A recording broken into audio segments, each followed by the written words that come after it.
And Henry, again, it's been a fantastic weekend so far. First final, what's going to happen? Well, there's going to be a lot of overtaking, that's for certain. Can Leon Frost and Tyler Harris use their extra experience to good stead? And Olivia Jenkins, she's been great all day coming through the pack. Can she now take advantage of a good start? It's Frost from Harris, and I think that's Joe Cheek in third position, with Olivia Jenkins down into fourth place. Frost leads, but how much longer? The answer is not much longer, because, he gets muscled back to fourth. Up at the front now, Olivia Jenkins trying to take the lead, and she's done it. There's the number 31 Kart out of the race, Joel Hull, and I think Joel has had an incident with Johan Kalachern, and there goes Joe Cheek. There you go. And there's still, we've had at least 5 lead changes, and I think 4 different leaders. Jenkins, Frost, Harris. Has Cheek led yet? No, I'm not sure. At least 3 different leaders. Yep. There's a move from the number 30 Tim Wilson Motorsport Kart on the number 51. That is Leo Robinson. Not the same Leo Robinson we've just seen racing Junior X30. This is TKM Leo Robinson. Luke Jarman again, fastest lap of the race. Jarman up at the 14th position now. He's the second of the RSR drivers. There's a change of lead. Tyler Harris back to the front. Do you know what? Last couple of laps, what have we seen Tyler not do? Gesticulating wildly with his hands. Yep, and he's got his focus on. He goes back to the front. Yeah. But for how long? Well, not for that long. And there's Joe Cheek now muscling him wide. Tyler Harris over the cross. Now he's got reason to be aggrieved. Yes, now he's got a bit of a reason to be aggrieved. The gap is 1 second exactly between second and third at the moment. This is lap number 13. We've got 5.5 minutes plus a lap remaining. Olivia Jenkins didn't have time to come back, and crucially, they didn't have time to slow each other down to the point where lots of other people got involved. Is he going to do the same type of thing, or will Olivia be a little bit more savvy to it? Now, has Leon Frost played his hand too quickly, so to speak? We'll see, we'll see. Right in front of him, there goes Joe Cheek, so it's time to go for Joe. He's up into P3 down at Stratford Corner, 90 seconds to go. Still Jenkins in front, Leon Frost moving around a little bit, so the clock strikes 0. Last lap board will be going out. Doesn't fall for it. Now it's game on, final lap. So Jenkins has dodged the first bullet to get the run up runway straight. Looks like he's going for the crossover. It's side by side with the race lead coming up runway straight, and Frost gets it going into the Bruno chicane. Can Jenkins fight back? She's got one opportunity. Has Frost timed it perfectly? He's going to stand on the anchors into Wilkins, and Jenkins is not going to be able to cut back and take the win. It's going to be Leon Frost to the checkered flag. Perfect timing once again.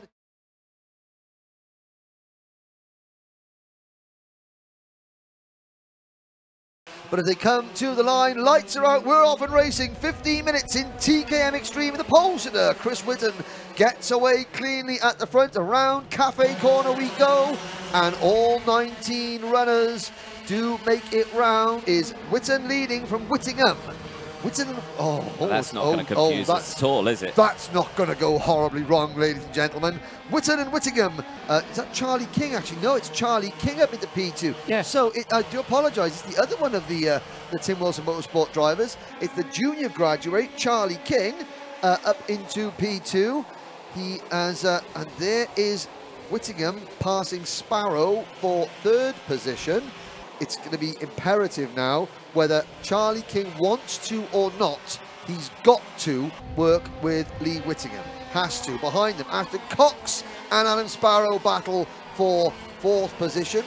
So whatever, if he's Whitten getting a mistake? Well, he got the back end out a little. That's the number 95 of Ben Watson. Here goes Charlie King. Now, is that a bit too early because they were catching him, and now Charlie King's, okay, my turn to lead.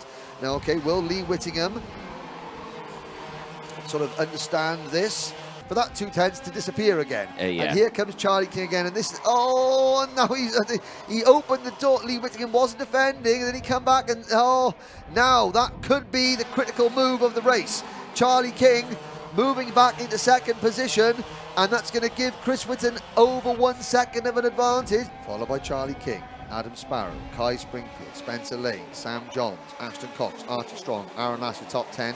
There's a move there from Kai Springfield. He elbows Adam Sparrow out of the way.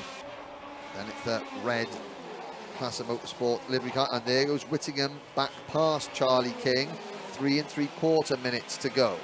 And you can see Charlie King signaling to Spencer Lane, saying, okay, come on, let's work together and push me.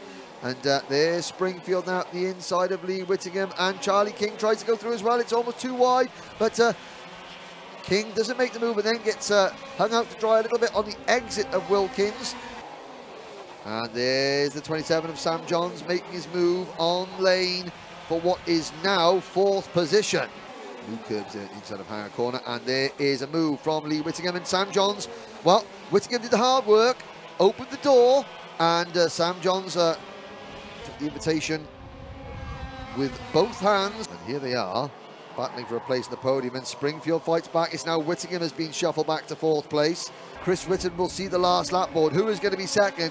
It's a train of 2, 4. Oh, and there's a spinner there. That's Charlie King has gone off, and he's Adam Sparrow behind him has gone with him as well. That was Sparrow saying, oh, sorry. Then it's Lane, and they're 3 wide for 3rd place. It's still Kai Springfield, the number 97, that hangs on to 3rd place. Sam Johns into P2.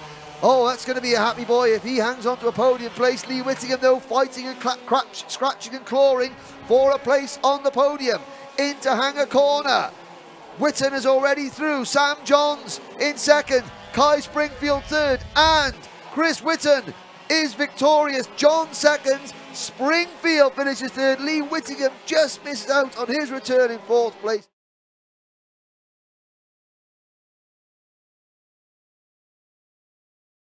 Two red lights, 3 red lights, 4 red lights, lights are out, we're off and racing, and they all get away cleanly. Oh, a little bit of a clip in the middle lane. Miles Murphy gets forced very wide, but it looked like a fairly even start between the poles and the Lee Ward, but they go. Ward on the inside, he's getting challenged though by Turner and by Kelly. They're 3 wide coming up Stratford Straight towards the Bruno chicane. It's Lee Ward who leads. Kelly 2nd. Joe Charlton is up to 3rd, and into the barriers goes one of the Rush Performance drivers. Like you say, Lee Ward leading the way and looking comfortable for the time being. You see Lee Ward's driving style, he really does chuck it into the corners, especially into the Bruno chicane. Obviously, he has to move it slow this time around. Into the hairpin, and down the inside goes Dan Kelly. Fastest lap for Dan Kelly.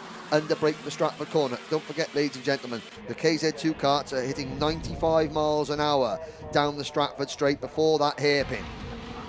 Lee Ward had a look at Joe Charlton and forced him wide. Yeah. Miles Murphy there in the Demon Tweaksmore racing kart there. He's down to 15th after into the start. He was muscling his way back up towards the front, but only 2.3 seconds behind the race leader, number 29, Dan Kelly, with 9 minutes to go. James Glenister looks very, very aggressive indeed. Now, the only advantage of not completing one of the heat races is what a move! But it's again, now can Dan Kelly fight back? Charlton's there, Dennis Ward in the white cart in 4th position. And Lewis Halliday and Dan Gould have had a coming together, I believe, and they have not come around. So I think they may be out of the race. In fact, yeah, there's yellow flags waving at Hanger Bend, and hopefully we'll see 2 karts off the circuit, but 2 drivers standing up there. They're okay. Yeah. He had a tough start to the day, and there's a move down at the hairpin. I think that might have been Miles Murphy. Glennis is looking more and more comfortable in the race lead, and it's Kelly the one that's looking under pressure from Charlton. 2.5 minutes, just under 2.5 minutes plus a lap to go. Turner needs to get past Charlton now if he's got a chance of maybe passing Dan Kelly for 2nd place. With a minute and change plus a lap to go, there goes Turner on Charlton up at Stratford for P3. Charlie Turner on the podium. Be great to see him back up there fighting, and someone straight off the track out of the wall though, the 17. Tom Adams, well done for stopping that kart before it hit the barriers. Right, but there goes Glenister, 4 seconds up the road with Kelly, Turner, Charlton and Ward. James Glenister starts his final lap. There's Chris Ward from KartPix.net there taking the photos, ready for the victory celebration as James Glenister crosses the line. Now, will Turner make a move up the inside into Hanger Bend? No, but he could up the inside into this portion of Wilkins, but no, because Kelly does hug the inside line. James Glenister takes the win, and it's going to be Dan Kelly finishing in 2nd. Turner is 3rd.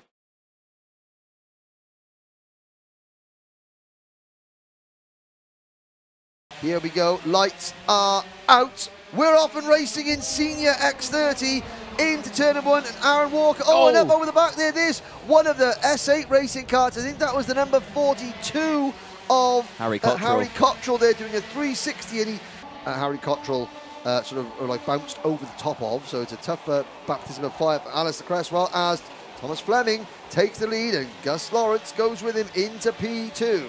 Aaron Walker, fastest lap of the race, 42.04. Well, actually, Alfie Baxter Davis says the fastest lap of the race for Jack Dex Racing of 41.97 in the number 95 premium karting. Oh, a technical flag for Aaron Cresswell out of the race. Harry Platten just passed Gus Lawrence for second place earlier this lap, the BMR restart driver. Platten is getting his head down. Fleming in the number 3 kart going with him, and they've really got to work hard.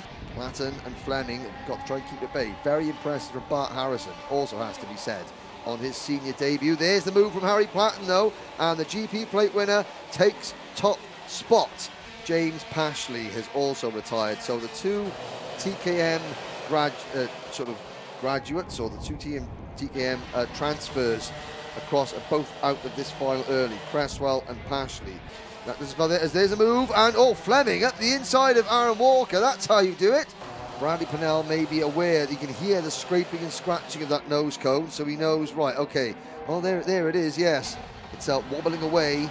In the number 11 Jade Racing entry, up into 8th place. Joyce is 9th. Oh, and changed the lead again down at Stratford, Anthony. Yeah, indeed, yeah. That looked like Harry Platten going through. Harry Platten going Harry Flatters. Every time somebody overtakes him, Aaron Walker seems to just have the ease to just seamlessly move back into the top spot as and when. So it'll be more of a gap now because, yeah, if they keep battling like that for 3rd place, yeah, the top 2 will just break away more. And there goes Bart Harrison on Brad Pennell. He's got 2 minutes, 10 seconds to change that statistic. Oh, direction change. Yeah, look at that. Down the inside. He was listening to me. He was. He was listening. Harry was listening. He was. He's got the stream on in his ears. He pulled his hair back and listened. Yeah. 1 minute 44 to go. Yeah, Thomas went to the outside there, took the wider entry to get the faster exit out of the corner. Platten sees it, goes defensive. Walker follows suit, so close between these top 3. Through Pitts Bend, out on Stratford Straight. Platten's going to defend the inside line. Here comes Marcus Littlewood, now trying the undercut. Marcus Littlewood for a place on the podium. Harry Platten eyeing a first British Championship win after many years of trying. On to Hanger Straight we go. Walker has won everything to this point. Is he going to fall short where it matters most? Now, this is going to be critical. Into Stratford, they all defend. Can Walker get the run up Hanger Straight? The answer is no. Harvey Ribey trying to pass Bart Harrison. He can't make it. Marcus Littlewood trying to get a podium position. His maiden British Championship podium. But he's got to pass the number 3 seed Thomas Fleming to do it. Here comes Platten into Wilkins the final time. Walker cannot get the inside. He's going to have a slipstream though. Aaron Walker's not out of this one yet. Can he get the slipstream? Oh, by half a kart length. Harry Platten finally does it.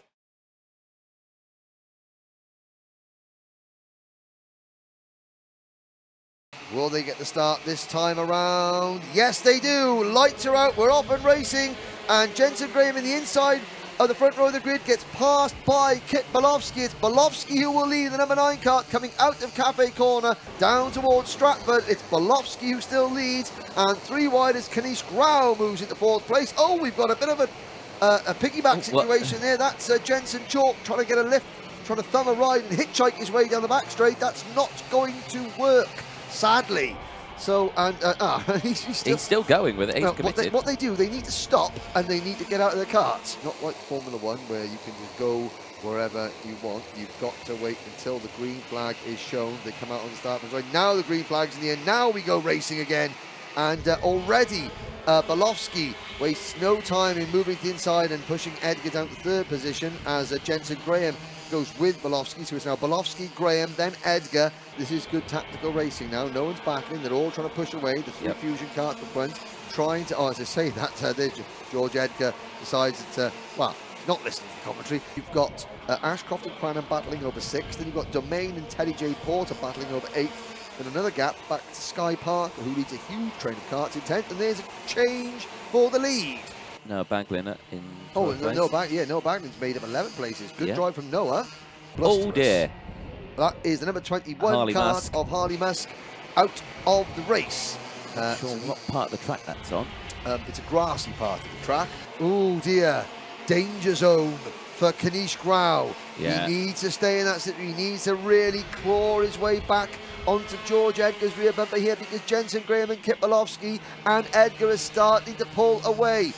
Kanish Grau has now been dropped by the three leaders. There they are on your screen. Graham, Bolofsky and Edgar. There they are. There's the biggest battle. That's, right, that's the 8th place battle. But the gap between Ashcroft in 7th and Baglin is 8th is 8 seconds. Still no movement. Graham, the 27th. Oh. Well, 14 seconds off. 14 seconds early. You were premature again, Anthony. And it's now Bolofsky who has the lead.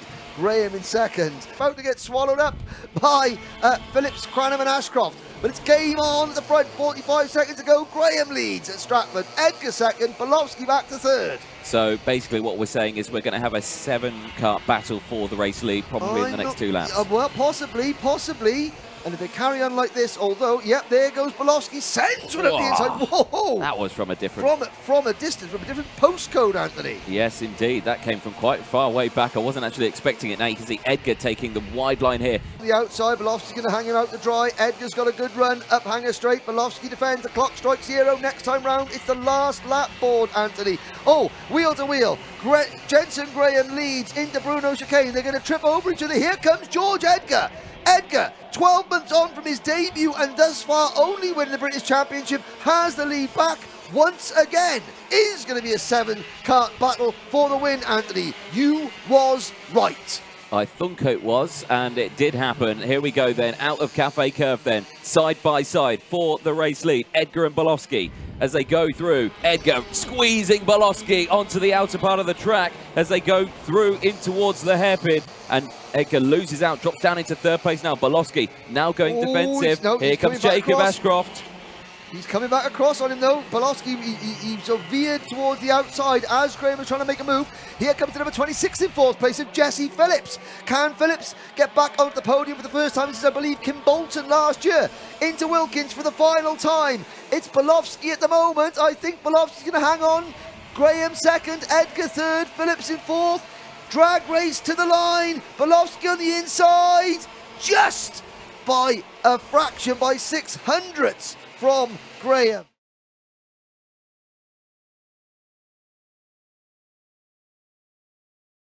Who is going to win the opening round? Lights are out, we're off and racing. Robinson leads into turn number 1, and one of his, that's Wesley Swain running a little bit wide in the middle of the pack there, and they're all through Cafe Corner cleanly. This is where things went a little bit wrong earlier on, and now we hold our breath as they head down towards Stratford Corner. On the outside, Gabriel still in 3rd position, maybe losing a little bit of ground. Still everyone okay, and the glider pilot's getting a bird's eye view of the action as he tries not to crash his plane. Yep. Well, it's not a plane, it's a glider. Anyway, change for the lead. Burgoyne Jr. down the inside, gets that job done. Stilp follows through as well, dive through Cafe Curve. Well, Robinson went from 1st to 4th there. Well, yeah, he did. I mean, this is like, oh dear, and there's a spinner right in front of us. So all 34 drivers still running. And there's number 77. Oh dear, that's Bishop. That's Bishop. And that's Lewis Bird who gets taken out. Oh, Lewis Bird's in the middle of the track. He's going to try and get away. Oh, that was lucky. From what I saw, it just looked like Bishop lost the back end of it, but let's have a look. Well, he's the white crash helmet coming into the shot there, and he hit the curb and then got on the inside. He got a love tap. I'm looking at him coming past our commentary box window, and as Fionn McLaughlin takes the lead. Oh, hello. Still nearly into the tyre wall there. So interesting to see how far Bishop can come back up to the pack. There's Harry Burgoyne Jr. passing Fionn McLaughlin. Gabriel Stilp there. See, all you got to do is talk about the Algerian Anthony Jordan fan club, and Robinson's ears prick up and he goes for it. There we go. You're welcome. Less than 8 minutes to go. Plus 1 lap. Nice breakaway at the front here. A Tony Kart that is pulling off the side of the circuit. So, we've what was the ooh for? Was that a move, a change? It was. It was, yeah. It was a croc snapping its teeth and moving into 2nd place. Yes, it was. Burgoyne Jr. is now down into 5th place, as still now down into 3rd-ish, 3rd.5. The gap between the top 5 and 6th position is 2.5 seconds, and Stilp now gets spat out by Jocelyn. Very, very different behaviour going into there. Oh, and there's two karts off at Cafe Curve. Mondi Junior Canini getting underway, leaving the scene of the crime in number 72 Kart. Great job there by the Shenington marshals to move that Kart out of harm's way. The marshal even having time to put the Vera Tools, Be a Tool Rebel banner back into place. Always thinking of the sponsors. Good lad, well done. Okay. Then there's a gap back to Cameron Pratt-Thompson, 34th to 9th, DJ. Wow. What's all that about? Wow, that is a job and a half, isn't it? There we go. There, on this screen there, leading this group is Pratt-Thompson, who started stone last. Wow. And he's got Agambar, Cox and Garford right behind him. Far enough back to maybe take an evasive action. Here we go, game on. McLaughlin begins to bend in the Stratford corner, and Robinson's got the inside line. Oh, Robinson, 2 wheels on the grass, coming up towards Bruno's, and he doesn't make the move. Here comes Stilp. Look at that, well timed there from Stilp. He could see the weakness in Robinson and just thought, I'm going for it, and well timed that was. And now he goes to lead, but he shoots wide at Stratford, and that's going to give the lead back to Leo Robinson. So Stilp outbreaks himself. Oh, Jocelyn now trying to pass Burgoyne Jr. 45 seconds to go. Robinson, Stilp, McLaughlin, Burgoyne Jr. and Jocelyn now the top 5 in order. Oh, there we go. This is going to be one heck of a last lap between these two. And here comes Stilp. Whoa, that was no gap there, but he made it work. Did Stilp absolutely squeeze that car into that gap. And but now he's back to 3rd, using that curve again, and it's McLaughlin back in front. Now the clock strikes 0. You can barely breathe. It's still McLaughlin. Oh, now Stilp on the inside. What a move from Gabriel Stilp, and Henry Jocelyn comes out in front. I don't Adam and Eve it. I don't think Stilp meant to do that one, and Jocelyn loves it. So here we go then, one more corner to go. Jocelyn out of nowhere will come through. Burgoyne has just taken 2nd in the final corner, but Jocelyn will take it. Burgoyne Jr. from Stilp.